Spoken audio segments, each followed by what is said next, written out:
Após a Revolução Russa de 1917, Lenin coloca em prática sua doutrina de expansão mundial do comunismo e, em 1920, estabelece as condições para a filiação ao Partido Comunista, entre elas a realização de amplas campanhas de agitação e propaganda nas organizações militares, principalmente no Exército. Em 25 de março de 1922, nasce o Partido Comunista do Brasil, o PCB. O novo partido aceitava as ordens diretas de Moscou. Em 1927, partindo da teoria à prática, o PCB criou uma frente única operária e iniciou um trabalho de infiltração nos quartéis, influenciando Luiz Carlos Prestes, capitão do Exército, a aderir ao comunismo, fato que se deu em março de 1931. Em abril de 1935, Prestes foi incumbido pela direção da Internacional Comunista de promover um levante armado no Brasil. O movimento tinha por objetivo derrubar o presidente Getúlio Vargas e tomar o poder. Liderados pela Aliança Nacional Libertadora, militares inclinados ao comunismo iniciaram a rebelião no dia 23 de novembro de 1935, dentro dos quartéis em várias partes do país. Mas devido à falta de organização dos ataques e à ausência do apoio popular, o exército derrotou os comunistas e evitou o golpe de Estado. Em seguida, Prestes é preso e perde a patente de capitão. Com o advento da Segunda Guerra Mundial e a invasão da Rússia pelos nazistas, a política exterior soviética muda e Stalin tenta ganhar o apoio das democracias ocidentais. O PCB redireciona sua política seguindo disciplinadamente a orientação de Moscou e apoia Getúlio Vargas. Após o final da Segunda Guerra Mundial, o PCB reinicia a agitação das massas populares e tenta desestabilizar o governo Dutra através de uma política conspirativa. Durante toda a década de 50, Moscou, através de suas redes apoiadas pelos partidos comunistas no mundo inteiro, tentava desestabilizar as democracias ocidentais. Como consequência, nessa época, em muitas universidades ocidentais, predominava uma visão social esquerdista, sendo que grande parte do terceiro mundo aclamava o modelo soviético como a estrada para a justiça social. Muitos intelectuais se declaravam marxistas. Assim, a conjuntura era altamente favorável ao comunismo, o que provocou sua expansão dramática até o final da década de 50, com a vitória da Revolução Cubana.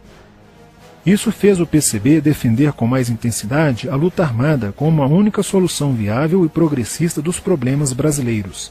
A União Soviética, destinada a aumentar o seu campo de influência no continente americano, despertou interesse pelo Brasil, um país de dimensões imensas, fronteiriço com quase todos os países da América do Sul, país estratégico no cenário mundial que poderia pender o fiel da balança para o lado comunista. Nos primeiros anos da década de 60, o Brasil passou a viver período de crescente instabilidade política, militar e institucional. Em 1961, Luiz Carlos Prestes encontrou-se com Nikita Khrushchev em Moscou para planejar a Revolução Agrária no Brasil. Neste mesmo ano, no governo de Jânio Quadros, o Partido Comunista Brasileiro enviou a Cuba, com apoio de Fidel Castro, dezenas de brasileiros para o treinamento político-militar, visando a preparação de quadros revolucionários para desencadear ações de guerrilha rural e urbana no Brasil. Os chineses também colaboraram para a tentativa de implantação do comunismo no Brasil, recebendo na Academia Militar de Pequim, em 1962, um primeiro contingente de brasileiros, visando a formação de quadros guerrilheiros para o movimento que viria a ser implantado na região do Araguaia. No Nordeste do Brasil, Francisco Julião organizava as ligas camponesas, com militantes treinados em Cuba. O apoio cubano concretizou-se no fornecimento de armas e dinheiro, além da compra de fazendas em Goiás, Acre, Bahia e Pernambuco, para funcionar como campos de treinamento. No dia 4 de dezembro de 1962, o jornal O Estado de São Paulo noticiou a descoberta e o desbaratamento de um campo de treinamento de guerrilha no estado de Goiás, em uma das 3 fazendas pertencentes às ligas camponesas. Enquanto isso, Goulart governava o país de uma forma pendular. Ora pendia para o lado dos comunistas, ora para o lado dos conservadores. Em setembro de 1963, tudo indicava que o país caminhava para uma revolução de esquerda, principalmente com João Goulart apoiando a sindicalização de sargentos, promovendo a quebra da hierarquia e da disciplina nas Forças Armadas.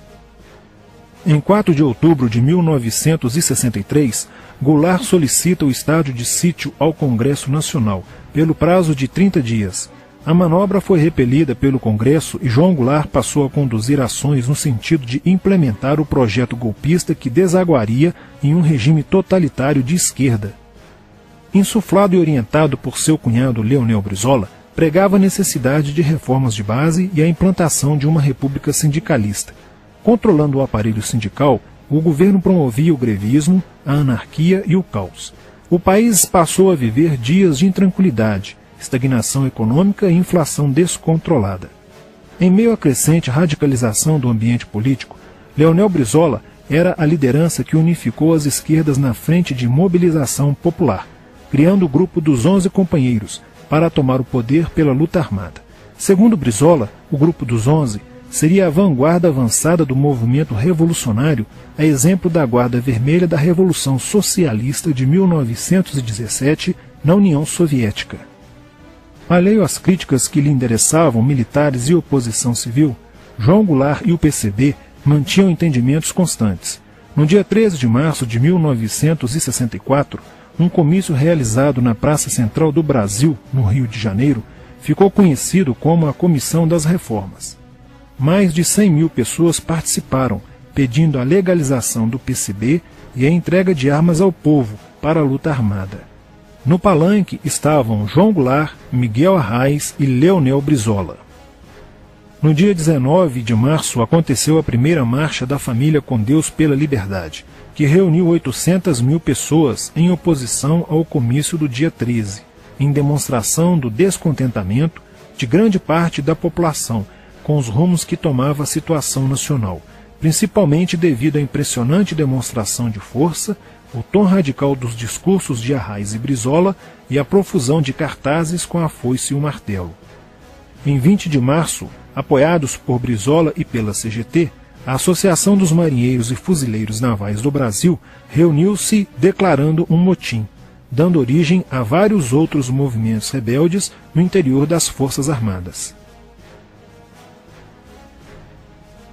Realizou-se em Niterói, na sede do Sindicato dos Operários Navais, um congresso continental de solidariedade a Cuba, com a participação de delegações latino-americanas. Luiz Carlos Prestes manifestou o desejo de que o Brasil fosse a primeira nação da América do Sul a seguir o exemplo de Cuba, se tornando uma nação comunista. Na véspera de 30 de março de 1964, João Goulart, ignorando o pedido de assessores e do seu líder na Câmara, Tancredo Neves, compareceu à sede do Automóvel Clube para uma homenagem da Associação dos Sargentos da Polícia Militar.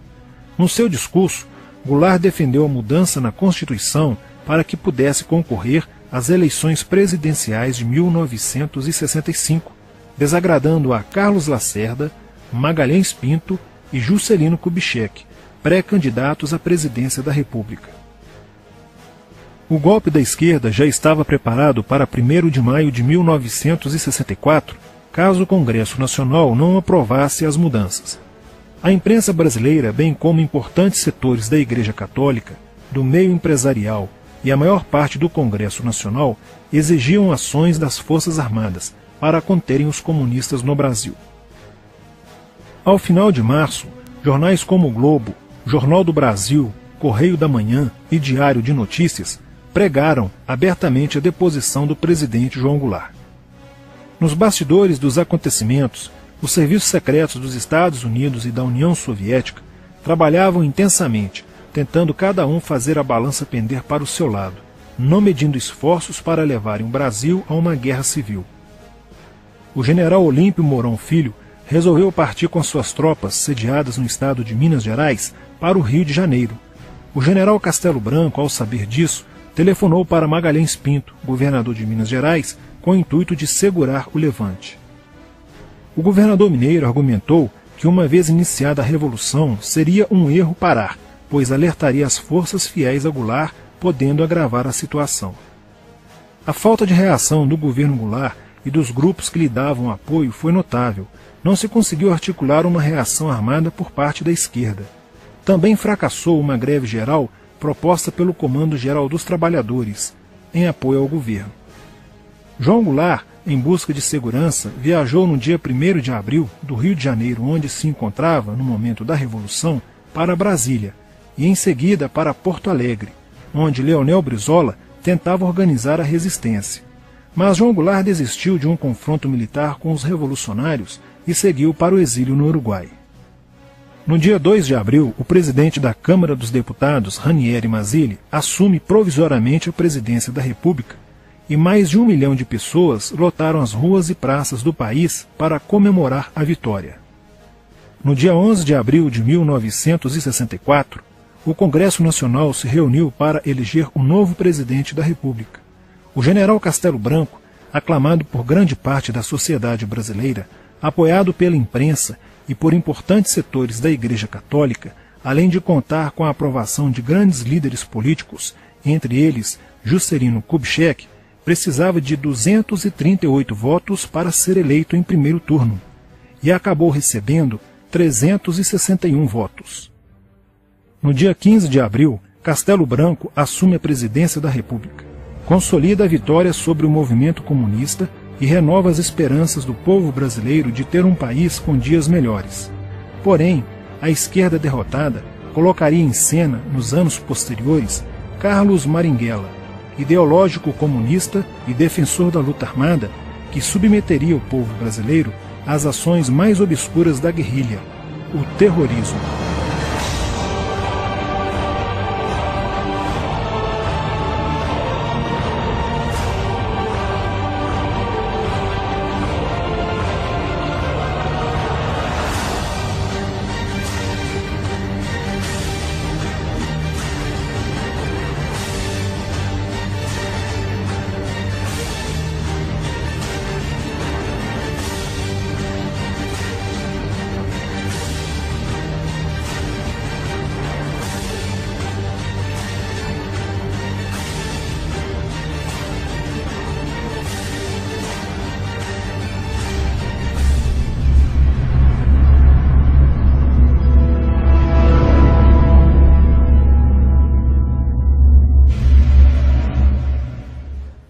Em 1959, quando Fidel Castro anunciou ao mundo que sua revolução era comunista, passou a ser apoiado por Moscou.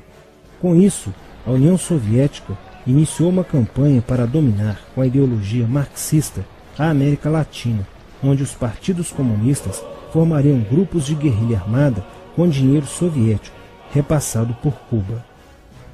No Brasil, foram criadas 29 organizações guerrilheiras, onde Fidel Castro vislumbrou expandir sua revolução comunista.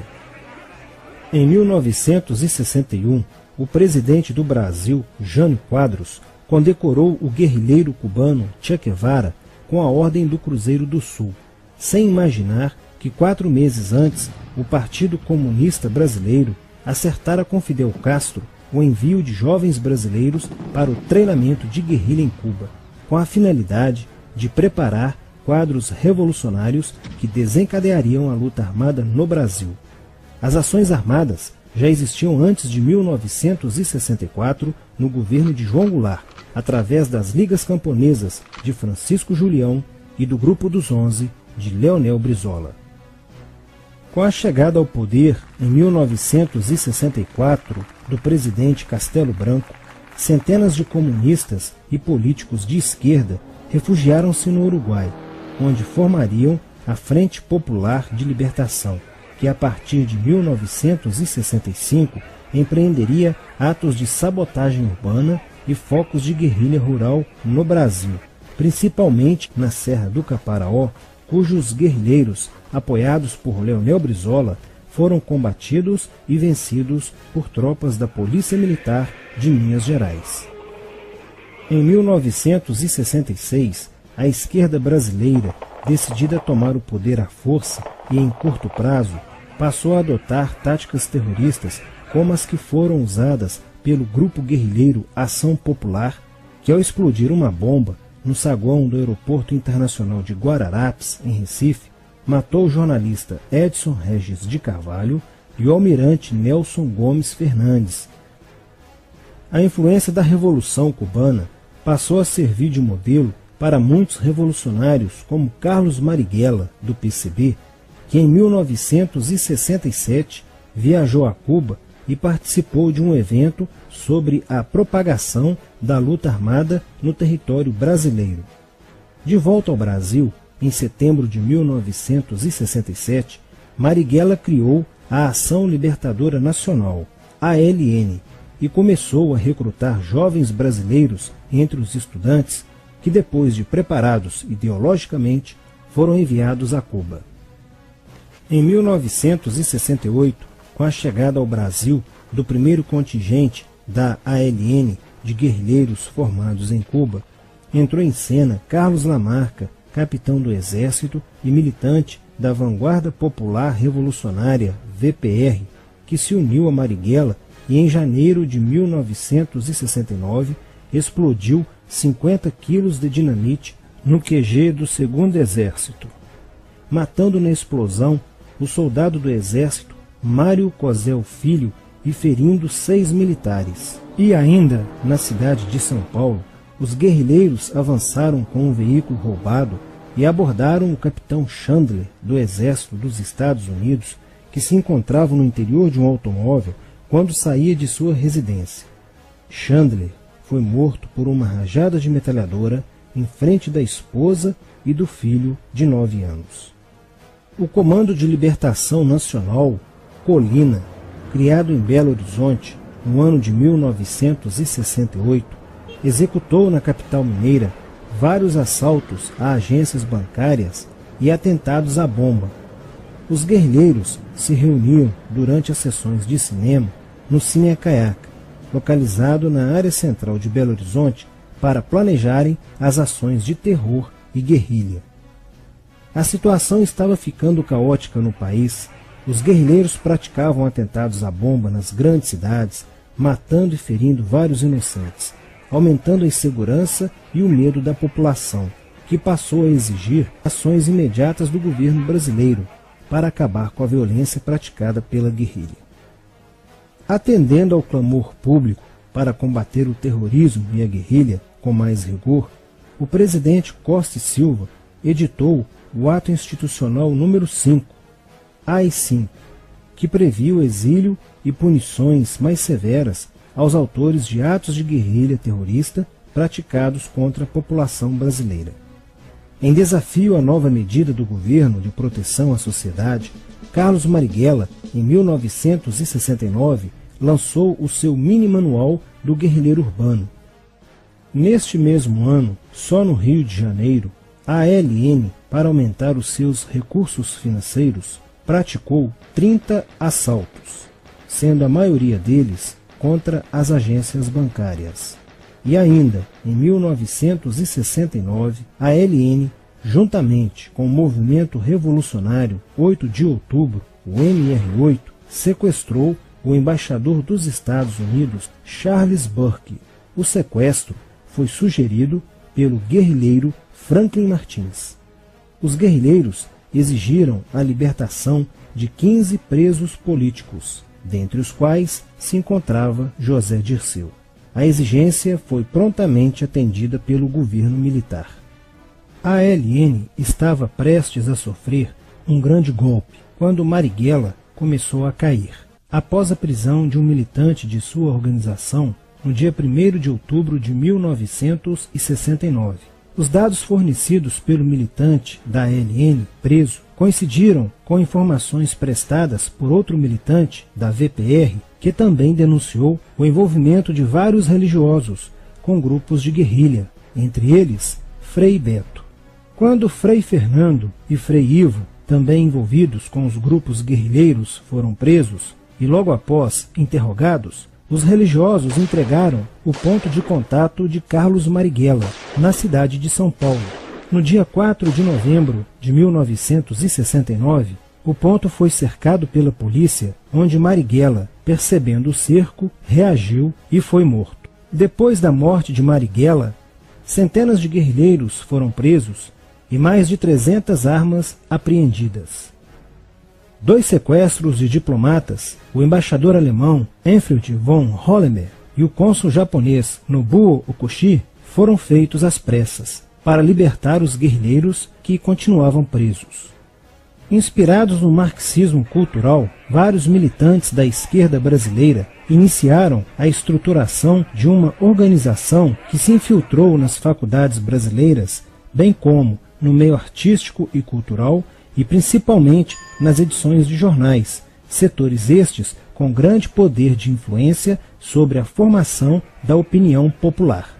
Durante as manifestações, vários militantes comunistas, usando armas de fogo, eram infiltrados no movimento estudantil e disparavam contra os manifestantes, na intenção de colocar a opinião pública contra o regime militar.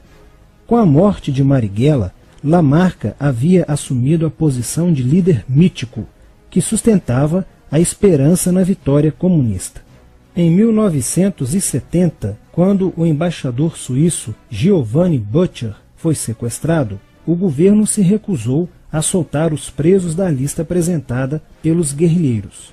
Depois de 40 dias de sequestro, os guerrilheiros quiseram matar o embaixador suíço. Porém, o governo militar cedeu e as exigências dos guerrilheiros sequestradores foram atendidas, preservando a vida do diplomata. Na cidade de São Paulo, o cerco sobre a vanguarda popular revolucionária, liderada por Carlos Lamarca, estava se fechando. Isso fez com que Lamarca fugisse para o Vale da Ribeira e montasse um campo de treinamento para a guerrilha. Na tentativa de descobrir este campo, tropas da Polícia Militar do estado de São Paulo foram deslocadas para a região. No dia 8 de maio de 1970, um pelotão comandado pelo tenente da Polícia Militar, Alberto Mendes Júnior, foi emboscado e rendido por guerrilheiros da VPR. O tenente Mendes foi feito refém e obrigado a seguir com os guerrilheiros na direção de Sete Barras. Depois de um dia e meio andando pela mata, Lamarca formou um tribunal revolucionário e decidiu matar o tenente Mendes, que teve o crânio esmagado por coronhadas de fuzil desferidas pelos guerrilheiros Diógenes e Fujimori. Apesar do cerco, Lamarca conseguiu escapar e em 1971 chegou ao sertão da Bahia. Depoimentos de guerrilheiros presos em Salvador levaram o exército ao esconderijo de Lamarca, que, estando armado de metralhadora, reagiu à prisão e foi morto. Após a morte de Lamarca, o número de militantes presos era bem maior que o número de guerrilheiros em ação no Brasil. Os guerrilheiros, percebendo que o cerco estava se fechando, passaram a sequestrar aviões comerciais e obrigar o piloto a desviar para outro país, onde pudessem se exilar. 4 desses aviões foram desviados para Cuba. Os guerrilheiros comunistas estavam perdendo a guerra. Os militantes que abandonavam as armas eram acusados de traição nos tribunais vermelhos e executados pelos próprios companheiros, em atos de justiçamento. Já no início de 1971, o PCdoB conduzia o trabalho de campo na região do Araguaia, na divisa entre os estados de Goiás, Pará e Maranhão, com a missão de implantar um núcleo guerrilheiro que tinha por objetivo fomentar uma revolução socialista, onde centenas de guerrilheiros já haviam se estabelecido há pelo menos 6 anos. No início de abril de 1972, o presidente Médici enviou à região do Araguaia equipes especializadas em inteligência que, da busca do conhecimento sobre a atividade clandestina, logo efetuaram as primeiras prisões, entre elas a de José Genuíno, primeiro guerrilheiro preso no Araguaia. Logo após, o exército sofreu as suas primeiras baixas ao ter um grupamento emboscado por elementos liderados por Oswaldo Orlando da Costa, conhecido por Oswaldão. Isso fez com que o exército passasse a empregar tropas convencionais que cercaram toda a região do Araguaia. Com a derrota cada vez mais próxima e com o total abandono logístico do PCdoB, ao qual os guerrilheiros foram relegados, sem armas, comida e remédios, vários militantes da guerrilha, encurralados, quiseram se entregar, mas foram mortos pelos próprios companheiros em atos de justiçamento. Após a morte de Oswaldão e o desmantelamento do comando militar da guerrilha, o cerco do exército se fechou sobre os rebeldes e vários guerrilheiros foram presos. Assim terminava o sonho da esquerda brasileira de transformar o Brasil em uma ditadura comunista. Mas a esquerda brasileira não desistiria de conquistar o poder e retornaria mais tarde com uma tática mais eficiente que a luta armada: o marxismo cultural.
Something